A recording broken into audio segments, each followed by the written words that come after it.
Estamos platicando con el periodista Rubén Alonso aquí en Esferas acerca del proceso de beatificación de Juan Pablo II, y para hacer un rápido recuento de lo que hemos venido platicando aquí, nos ha dicho que la beatificación es un paso para que sea canonizado, y eso significa que en este momento en lugares específicos se le puede venerar, particularmente en el caso de Juan Pablo II, sin que se diga. La Iglesia Católica está dando la palomita para que se le venere en Roma, en el Vaticano y también en Cracovia, donde fue obispo. También nos ha platicado Rubén Alonso acerca de lo que seguirá ahora, que es un proceso de investigación como más detallado, y a lo mejor se declara santo o podría no pasar, como ha sucedido con otros personajes como Miguel Agustín Pro aquí en México, y este pues es un proceso que apenas, digamos, está iniciando.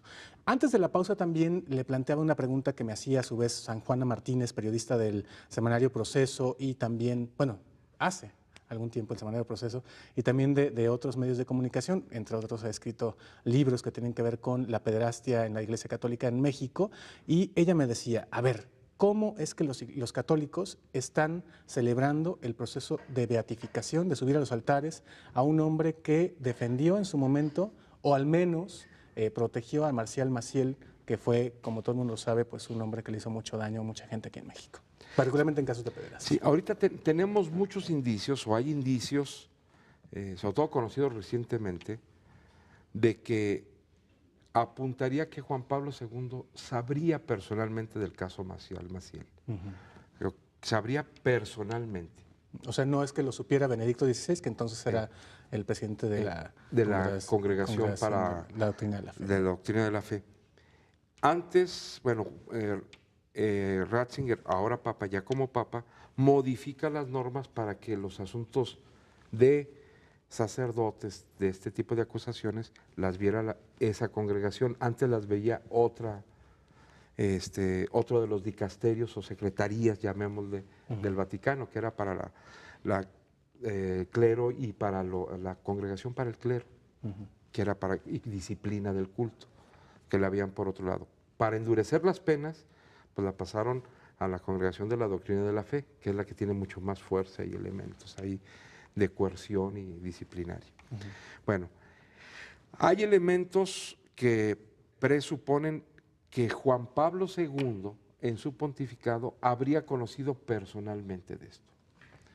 Juan Pablo II o un papa llega a conocer lo que hace alguien en lo particular.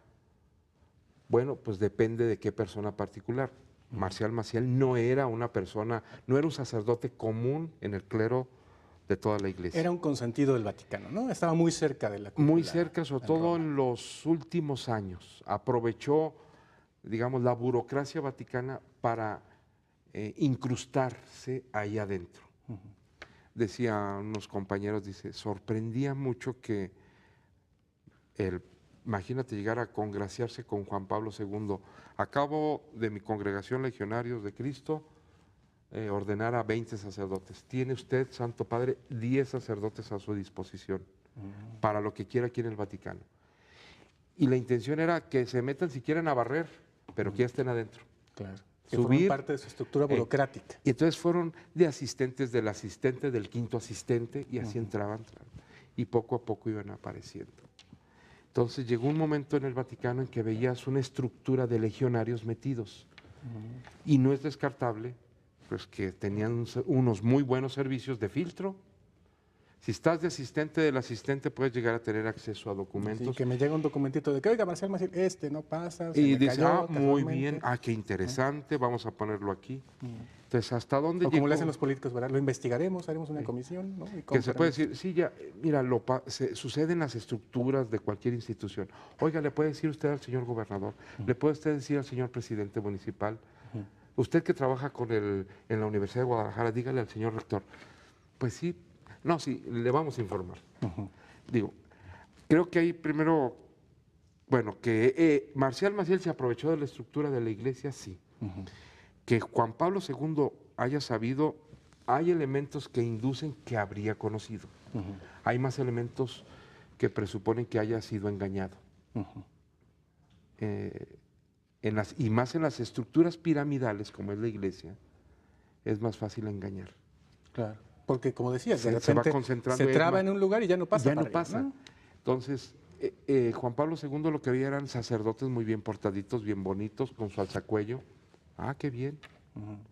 Pero pues no se metía a revisar, para eso había una serie de estructuras. Ahora, aquí apunto, ¿por qué comento esto? Porque también es muy fácil decir que lo sepa el Vaticano o gente del Vaticano, quiere decir que lo sepa el Papa. Exacto.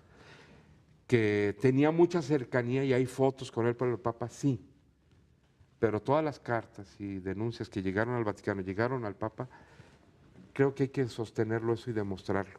Y hasta dónde hay testimonios de que él mismo le habría dicho a Juan Pablo II, es mentira lo que dicen de mí. Y pues la presunción de inocencia, cuando había sacerdotes y mucha gente que lo quiere y nadie, y son dos o tres, pues sí, pero esos 2 o 3 terminaron siendo toda una estructura. Claro.